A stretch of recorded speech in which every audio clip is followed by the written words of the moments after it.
যে নির্বাচন 12 তারিখ হচ্ছে, আমার বাবাকে সবাই আপনারা ভোট দিয়ে জয়যুক্ত করবেন। শাসক হিসেবে নয়, তিনি জনগণের সেবক হিসেবে হচ্ছে কাজ করতে চাচ্ছেন।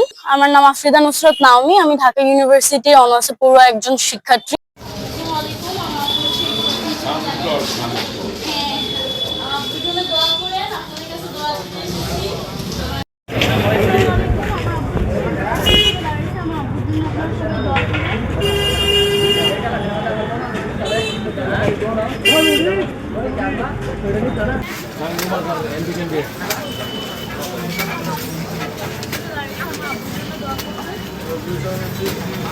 আসসালামু আলাইকুম, আমার নাম আফ্রিদা নুসরাত নাওমি, আমি ঢাকা ইউনিভার্সিটির অনার্সে পড়ুয়া একজন শিক্ষার্থী। আমার বাবা নেত্রকোনা 1 আসন, আনোয়ার হোসেন খান শান্ত নেত্রকোনা 1 আসনে লাঙ্গল প্রতীকে একজন প্রার্থী হিসেবে মনোনীত হয়েছে।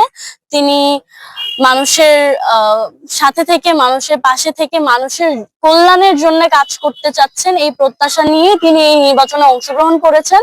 এবং তিনি হচ্ছে মানুষের সাথে শাসক হিসেবে নয়, তিনি জনগণের সেবক হিসেবে হচ্ছে কাজ করতে চাচ্ছেন, এই প্রত্যাশা নিয়ে তিনি হচ্ছে এই নির্বাচনে অংশগ্রহণ করেছেন।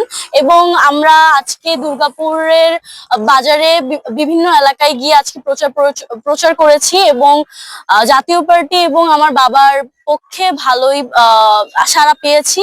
আশা করছি আগামী যে নির্বাচন 12 তারিখ হচ্ছে, আমার বাবাকে সবাই আপনারা ভোট দিয়ে জয়যুক্ত করবেন এবং আপনাদের মহামূল্যবান ভোটের মাধ্যমে আমার বাবাকে জয়যুক্ত করবেন। আমি আমার বাবার জন্য হচ্ছে মানুষের কাছে গিয়ে যে প্রচার করছে, আমার বাবার যে স্বপ্ন, মানুষের কাছে হচ্ছে মানুষের জন্য যে কল্যাণ করবে, মানুষের সেবা করার জন্য তিনি যে হচ্ছে কাজ করতে চান, তার স্বপ্ন যেন হচ্ছে পূর্ণ হয়, তার জন্য আমি মানুষের কাছে যাচ্ছি এবং তার জন্য প্রচার করছি। আমার বাবা যেন বিজয়ী হয়, সেজন্য আমি হচ্ছে দোয়া চাচ্ছি এবং ভোট চাচ্ছি।